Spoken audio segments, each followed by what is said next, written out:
something else. Your Excellency, you introduced a very great initiative called Wezesha Kirinyaga program, that is. What, in your own opinion, what do you think is the role of trade and industrialization to ensure the continuation of the same program even when you leave office? Okay. Let me explain the Wezesha program first. Wezesha, of course, means enabling. Most people understand Kiswahili. And we, as I said, we are an agricultural county. And the impact, what was the problem when we went round and we were assessing how to have interventions in agriculture? You had me telling you we produce rice, we produce coffee, we produce tea, macadamia and all those things. But you know, coffee is seasonal. And the price of coffee has mostly been determined by international prices. So you'd come and find that, yes, the farmer has coffee, but there was a season like 3 years ago, the prices would slump. And therefore, yes, they get the money, but it is not consistent. So we said, how do we fill the gap for when the money is not there, or you're not harvesting coffee or selling it, or it's not being paid for? Instead of you waiting for another 6 months, we decided to put initiatives under Wezesha program, encouraging our farmers to diversify their production so that they have pick up other value chains, and then also ensuring that they have activities that are keeping them busy, and also alternative revenue streams. So we started with groups. There were groups that we were working with. We picked poultry as one of them. And the reason we picked poultry is because at that time I read that we were importing 10 million eggs per month from Uganda. And I said, why would Kenya be importing eggs from Uganda? We can produce our own eggs. So we did an assessment of the market. We set up a factory for feeds here in Kiaga. We used equipment locally manufactured with Juakali because we didn't have that much money. There was a warehouse that was empty. We converted that. We got some youth employed there. We went through the process of producing and getting our feed certified for poultry. We went out, got the farmers groups together. About 15 come together. We give them 12,050 chicks. We give them feeds for 6 months, and they started producing eggs. We called it a 1 million egg per month project. We went up to 3 million eggs. We went on a cycle. So when the eggs, chickens start laying the eggs, we stop giving you free feeds, and now we deduct the cost of the feeds from your sale of the eggs. We sell the eggs through what we call Kirinyaga Investment Development Authority. We have an investment authority that deals with all matters investment.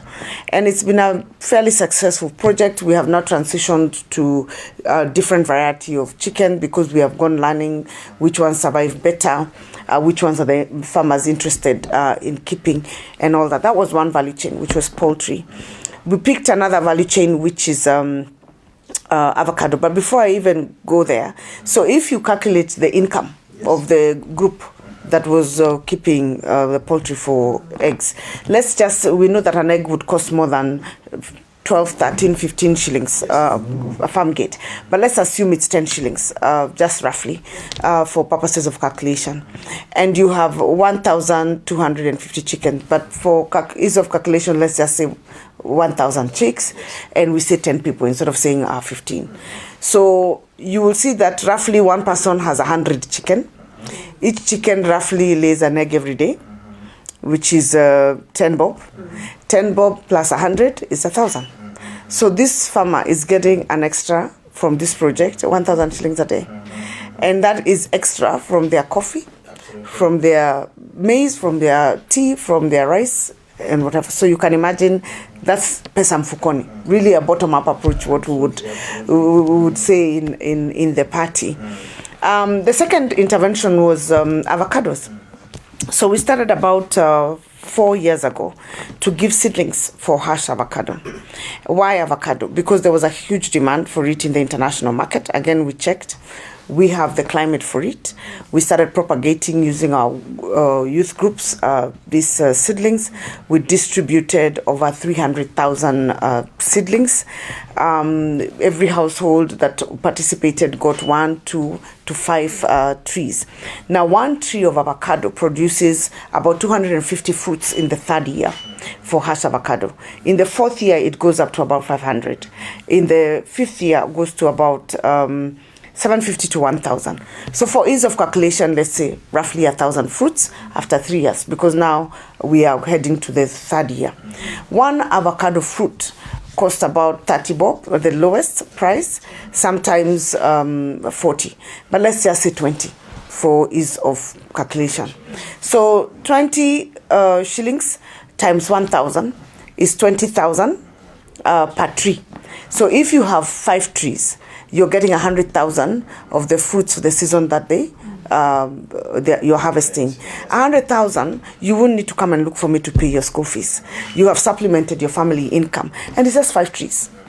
Yeah, because they actually collected there. For those who are able to do now 1,000 trees or 100 trees, you can imagine what their income is.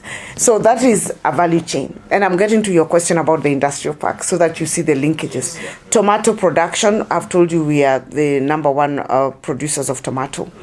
And then we have value chains, dairy. Let me tell you about the dairy. So our cows were producing about 2.5 liters on average of milk. We said, you have potential with the exact same feeds you're giving these cows to multiply your production. So we put money in AI services. And luckily for us, we have a hit in Domba. It's a national project. It's here in Kirinyaga, where the seed is produced. We worked with our cooperatives. We distributed the seeds to over 100,000 households. And we've gone the second round now.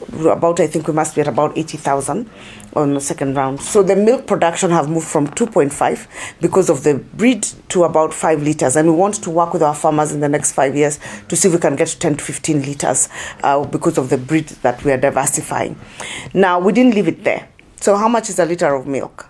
If someone was producing 2 liters and then now they are producing 5 liters, so at 40, they were making 80 per day. But now they are making 5 times 40, 200. So if you make 200 per day with 1 cow, maybe if you have 2, you'll be making about 500 shillings, and then multiply that by every day. So just to understand the impact of what that dairy farmer. So we didn't leave it there. We knew that if there is extra production of milk, there's likely to be a glut in the market. So we picked 4 cooperatives. And with those 4 cooperatives, we gave them milk coolers, we gave them pasteurizing machines, we gave them machines for value addition yogurt making. We made sure all of them have a generator, and we bought them milk howlers. Milk howlers are lorries that collect milk. And then we ensured that our farmers also have these milk ants that you collect milk in the right environment so that you do not spoil your milk or the milk of other people. So they collect the milk. They use the milk howlers to go around collecting the milk from the farmers. Then they are able to preserve it and process it, and they are able to package it, and they are able to value add and sell to the market. So there is no farmer who's losing their milk in Kirinyaga. In fact, the demand is so high. We are now trying to figure out how to improve the breeds and even probably move to diversify to goat milk production and all that. Now, to come to your question on the how does this then build with the EPZ and the KIPES project that the president is partnering with the counties to do? We have prioritized industries now to move to the next level in our KIPES. One of the factories that is going to be prioritized at the KIPES is the tomato factory. We already have an investor. In fact, we have 2 investors. We don't know which one of the 2 will be picked at the end, who want to process tomatoes. And for us to process those tomatoes, we realized that our production of tomatoes, we were producing table tomato, which was not the right variety for processing of tomato sauce.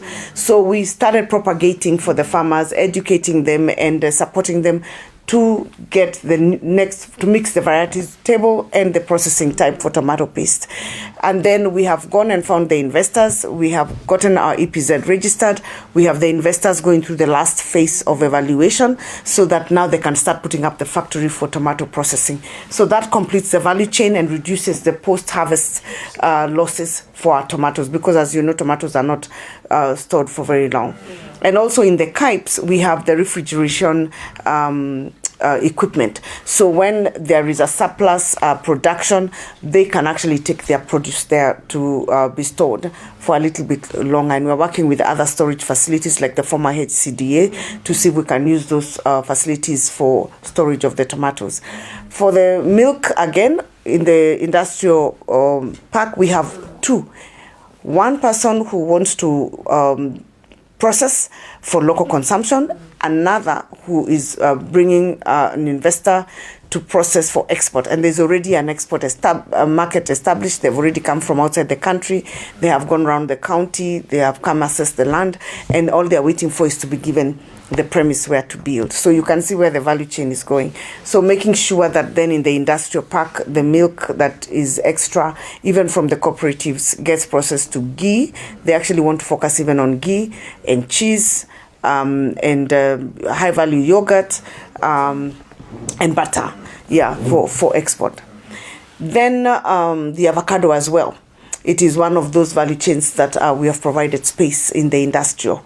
So as we are increasing the production of avocado in Kirinyaga, we are also providing market for it, not just for processing for export, but also for processing of value addition products, such as avocado oil. And avocado oil, as you know, especially for us ladies, we use it on our hairs, we use it for moisturizing creams. There are those who use it even for cooking. So that is a linkage. Our focus for the next 5 years is industrialization of Kirinyaga. We are very honored that His Excellency the President chose Sagana as one of the EPZ, 5 EPZs in the country. We are working very hard. We've already gotten the gazettement for the EPZ. As you have heard, we have investors already lined up. And we have also lined up our farmers to ensure that they're producing. But that EPZ will not just serve Kirinyaga. It will also serve the region. So they can source the avocados also from Nyeri, from Moranga, from Kiambu, wherever the season is producing. We will also have in that EPZ and the industrial park, the special economic zone, coffee and tea processing, because we already have investors who have lined up for that. And I'm hoping also at the end of it to also get a small section which will deal with medical related production. I am very keen on the production of saline water. As you know, we are here in the mountain. Our waters are clear, the purest you can get. And you may not know this, but Kenya imports all its saline water. Yet we have the cleanest rivers. So I'm looking for an investor who can set up a saline water factory. Saline water is what is used for medicine. You know, when you go to hospital and you get a drip, yes, that is what they use for saline water. It has to have gone through a certain process of purification. Then there is also our eye drops. If you're going to use eye drops or eye medicine, that saline water is used for that. And also even for when you're being given certain injection for sugar or certain medicines, it's used to mix the medicine. So I hope I've answered the question on the linkage between Wezesha program and the industrial park. Yes, you have elaborated it so well. And, from my end, I believe there's nothing that can stop Kirinyaga from rising. Yeah, I'm glad. Under your leadership, Madam Governor, Kirinyaga has always been ranked as the most performing county. And recently, it was also ranked as the top counties to have met their own source revenue targets. How are you able to pull this off, and what are your strategies that you feel like other counties can borrow from Kirinyaga? Yes, actually we were second out of, I think, 3 counties only. With the 3 counties met their revenue targets, and we are very happy. We're pretty excited about that. For a long time, we have been trying to raise our revenue targets, and it wasn't working. I think there was a lot of leakage. So what we did is that the first thing we did is automate. We automate the system completely and cut out cash payments. We did that at the time with Strathmore University. They were helping us with the app, and we ensured that everyone is trained in revenue collection. The second thing is that in our performance contracts, we were very clear on targets that we set for every department. If you saw us in the performance contracting review, which we're having this morning, and signing of the new contracts, you will see one of the things that they were graded up was whether they met their targets for revenue. So every department is very clear on what their targets and what their revenue streams are. The third thing is that we got everybody involved. Everybody to own the project, including those revenue collectors. We called them. We explained to them why it is important that you collect revenue, how it benefits you as a Kirinyaga resident. We said those cabros you won't build, we can't build them without revenue collection. Those salaries you want increased, if you don't collect the revenue, we will not be able. The drugs in the hospital, when you go there, your family goes there, they won't be there if we don't collect revenue. And then I asked them, do you agree that we need to collect revenue? Will you up your game and collect? And they said yes, and they did it. So it was quite fascinating because we moved from about 350, because it kept going up to 380 and going back down. We moved to 500, we moved to 580 by the end of the financial year. This year I have pushed it further. I said that looks like, and that, by the way, is without 100 million shillings that I'm owed by Bar Owners Association, who we've been fighting in court about revenue. So it should actually be about 680. Now we are pushing it by another 100. And we've set the targets in the performance contracts as we're signing, and also making sure we are diversifying and making sure we're not overly burdening our citizens. But it has been a concerted effort and a team effort from all of us pulled together. For example, when we are going around to get the liquor licensing paid up, you don't have to be working in the liquor department to go. We just pull together, wear our sneakers, and go to the field, and it has worked. Yeah. Amazing. Your Excellency, you served in different capacities in the Treasury, as a CS, now as a governor, and also as a chairperson of the COG. What are these personal accomplishments that you feel like you have accomplished in life? And also, I know that all that journey comes with lessons. What are these lessons that you have learned along the way? As a professional, because there are many accomplishments one has as an individual. As a professional, I'm very privileged and honored. As you can see, I'm a very driven person. I don't talk very much in terms of politics. Yeah, but when it comes to work, I spend a lot of time planning and working and ensuring that we're meeting our targets. So yes, one of my greatest accomplishments is the implementation of the IFMI system. The system until today, which is 12 years later, is the same system that I developed when I was in the Treasury. They had attempted to do it, I think, 4 times prior, from 2002, and they tried again in 2004. They tried in 2007. It didn't work. And then there was a small trial around 2008. Again, it hit a snag, and I happened at the time to be the head of governance, and they said maybe I wrote a proposal on how I think it should be done, and they said I think maybe you need to give her, because she has run very difficult programs and managed to turn them around. So we managed to do the IFMIS system, which runs the government payment processes and also manages the receiving of our revenue, and has been doing that for the last 12 years, both in the national and county governments. That, for me, is one of the pride accomplishments. Again, it took a lot of team effort. It took a lot of business re-engineering in the entire finance sector in government. It also took a lot of teamwork and getting I got a young, vibrant team. I've convinced them to give me the youngest people we could get. At the time, the Treasury was aging. So they had just hired the graduates from BCom and Masters in Economics, top in their class, to the Treasury. We held a meeting with these young people. I told them we have an opportunity to change this country, because one of the things I had identified was that people were already stuck in a certain way of doing business, and they were not willing to put in the extra work to change. We were using paper at the time to do all our financial transactions. Now, the thought of automating everything into a system, there are people who are very resistant to it at the time. So I knew only the young people would come with that fresh mind to help. And then we had great support from the PS then. He believed in us, who ended up being the head of public service, Joseph Kinyua. We had great people who, the current governor of the central bank, Kamau Thuge, was one of my colleagues and seniors in the treasury who understood because of their background, and a cohort of younger senior leaders in the treasury then. And we all pulled together and made sure that the process worked. The second one, of course, is the Huduma centers. Yes, I'm very glad to hear that the government now is moving to the second level at the sub-county, rolling out 42 Huduma centers in the 2 years and a half that I was in cabinet.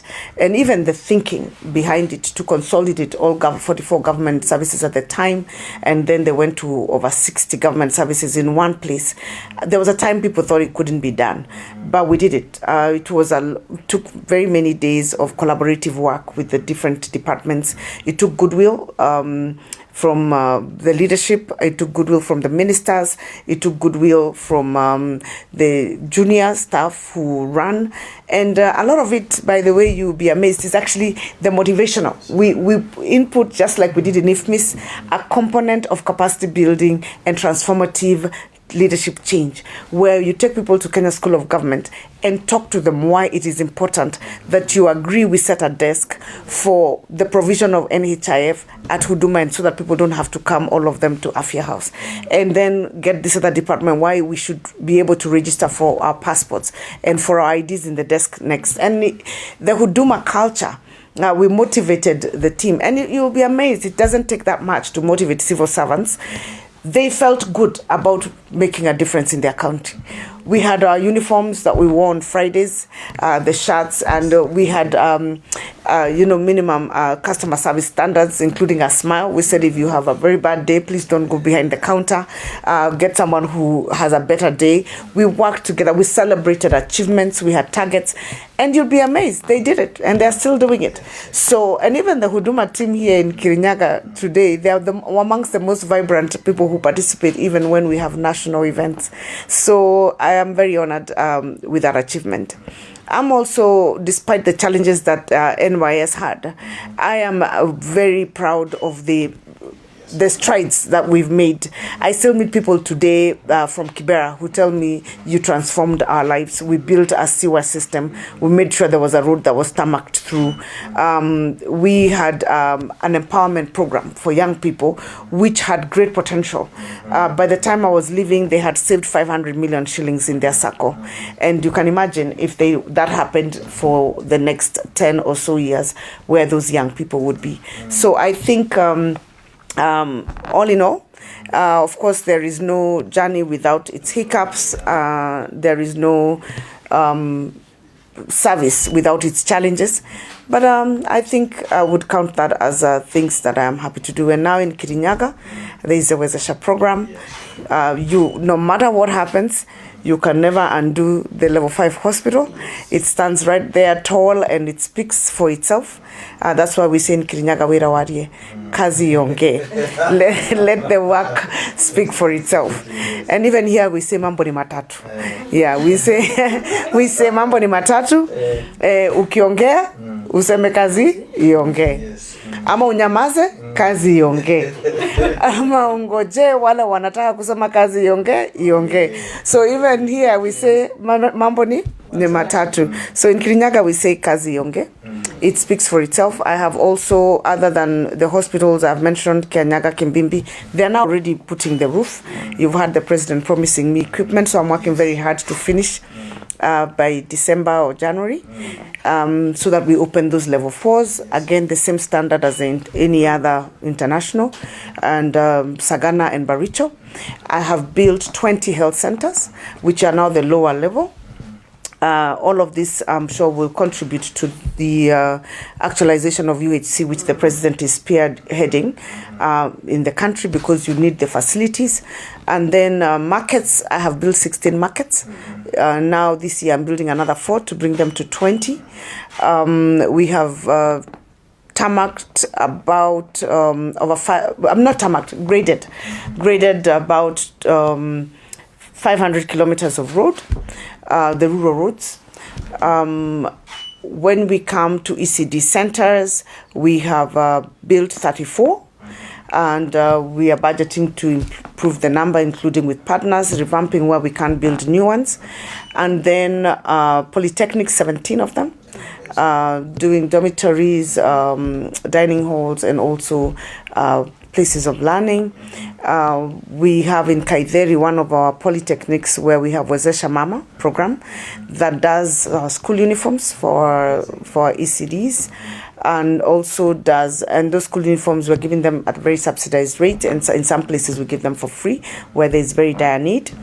They also make our beddings for the hospital, and much money, so we try and save as much as we can with that. So in a nutshell, if you're asking what else have you done, that is what I can say from on top of my head. But a lot more is going on in all the sectors of water provision. About 66 projects done, and this year there'll be a lot more, especially with the ward-based funds. Yeah. Madam Governor, healthcare is a devolved function in the country that has been met with a lot of mismanagements across the counties. But you, as the governor of Kirinyaga, has gone against all odds to beat the mismanagement. You have upgraded the healthcare system in Kirinyaga County. And as the chair of COG, and also as we roll out the UHC program that the president is set to roll out, what strategies do you think other governors can borrow from Kirinyaga to ensure that the health standards in our country are up to date and standards to ensure service delivery to the people? Okay. I would be hesitant to say that counties have mismanaged the healthcare. I think that is false. That is misleading statement. Can't be more inaccurate. I said that even last week. If you look at pre-devolution and now devolution, just looking at one of the indicators that you can use is the Kenya National Bureau of Statistics data. They will tell you that health has improved. And health is improving because counties have put resources. They may not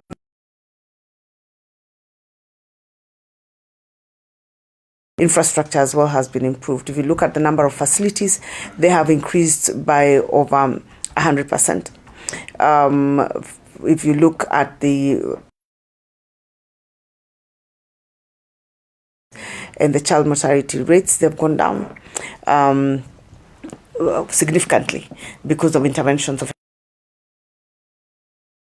the healthcare practitioners across the country. They have doubled, more than doubled across the country. In fact, if you look at counties like Turkana, for example, where you had only about 10 medics, and now they have 66 medics in the county. That is a major improvement. So I think let's separate, and that's why I keep saying sometimes maybe I'm not very good in politics, separate these populist statements. When either unions want to push a certain agenda, they say healthcare is really terrible. Even the president himself will tell you, and you have heard him saying that he believes that healthcare is better off because it was actually devolved.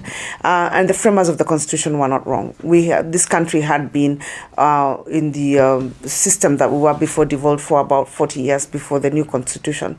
And our numbers, if you look at the KNBS, were not doing very well.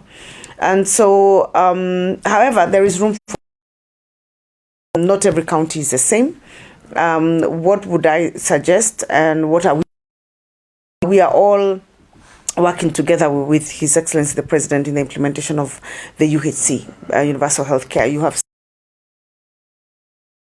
doing at the former NHIF with the funds. You have seen the CHP program, which he will be flagging off on Monday, where we're getting community health workers to be responsible for about 100 households, equipping them with the necessary kits to make sure that they're monitoring people and their performance in terms of health indicators on a daily basis. CHPs are critical in providing support to the primary health care, because if you do not factor primary health care, you can never resolve the issue of universal health care. We must be able to prevent diseases before they happen, and therefore reduce even the cost of provision and the crisis that we always end up getting at the national level, the referral hospitals. So governors are doing what they can. We are working together with the national government. The Council of Governors is supporting, headed by our Chair for Health. Governor Muthomi Njuki is also working very hard in that sector with their team, the committee, to make sure that we are achieving the outcome that is expected and set by the international standards. Amazing. This is a little bit political. In our country, we run a campaign that is money-driven. And I understand that at one point you talked about it. So this is the question: how do we make political campaigns affordable and sustainable in order to give everyone a chance at impacting with ideas and solutions? Yeah, it is something that we need to do something about, because if we don't do something about it, we will not have women running. Yeah, absolutely. Yeah, I think it is one of the greatest barriers for women to enter politics. I think it's also a barrier to many good leaders who are men. One of the things we need to do is deculturalize us. It has to start with us. It is not something a leader is going to do. We have to do something, all of us, as leaders, and say, people need to start competing on ideas. And I think that is what these presidential debates were supposed to have been doing. But still, and the gubernatorial debates, but they still somehow, like at the gubernatorial level, we really didn't quite get it. We really didn't quite get it. But you see, it's not just ideas that will get you the vote. There is also other things that are factored into political party choice. For example, you may be having very good ideas, but in the wrong vehicle. Okay. Then also, sometimes you have very good ideas, but you have a very poor way of presenting them. So you don't win people to you. So you have to have the skill, and maybe people need to be trained on public speaking, for example, and then also socialize the community what it is they should be looking for. We seem to be very interested in some politics that are not very good. You may find that somebody is popular because of their bad language.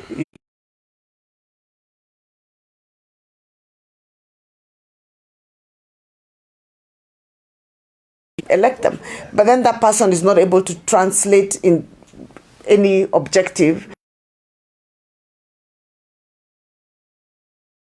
Elected them. So how do we get the people to start changing? And I think the president has done a great deal. For the first time in the 2022 elections, the conversation was about economics. Absolutely. And the economy. That was the first time. Before, it used to be tribe. I mean, this tribe and this tribe. But now the conversation was bottom up, and it was about money in the pocket, and then come the finance bill. Everybody was discussing the finance bill. Even I come up country and having a conversation with that is the one that where the taxes go, and tell them they're inside to write. So she knows that there is a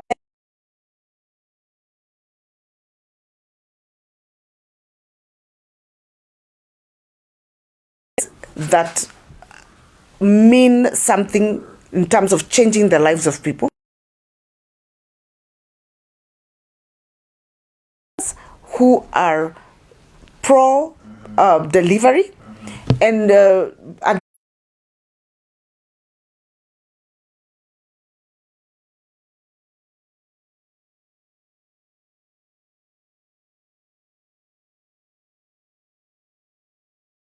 the way they cheer me every day, but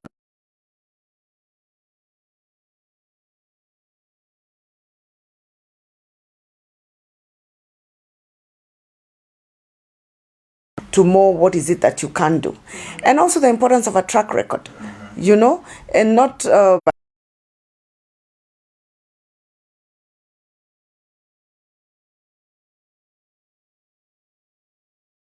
it's to popularity and votes. And if people start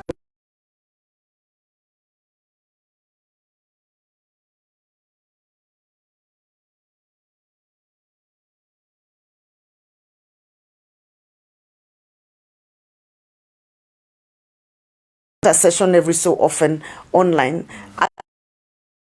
me on things that matter, and then they will be able to make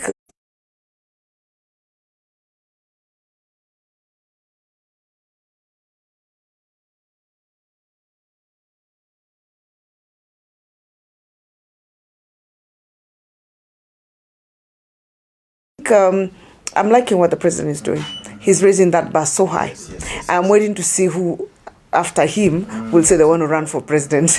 When that bar is set there, even internationally, in the AU, I mean, if you watched his speech in Paris, I would like to see who else would, So next time when we are looking for a president, we'll be looking at that. That is where the standard will be. It won't just be about where I come from, and it won't matter. And I hope it won't matter the tribe. I hope it won't matter the gender. I hope it will be looking at what is it that this person can do. What is their track record? Have they ever promised anything and delivered in their lives? So that now we can entrust them with an entire country or an entire county. Yeah. Amazing. This is our second last question, Your Excellency. The UDA party has the National Women Congress coming up launch. That is the launch of the National Women Congress coming up. The National Governing Council meeting is also coming up. In your own opinion, as a woman who's a leader or a leader who's a woman, what do you think needs to be done to ensure that we have more women in governance and government positions and even party leadership positions? First of all, it has to be deliberate. It has to be deliberate. It has to be deliberate, and it has to be deliberate from the top. Yeah. We have to be deliberate about getting the women. Many could have thought that maybe I can go for that seat. But then now you wonder how. Do they have the resources to do it? If we make it completely a non-resource campaign, it may be easier. But we know how these politics always go. So it has to be extremely deliberate and from the top to ensure that women have their space in the party hierarchy and their space rightfully, not because of tokenism. Their space because they can lead, their space because they can perform in that, their space because they represent the women of Kenya.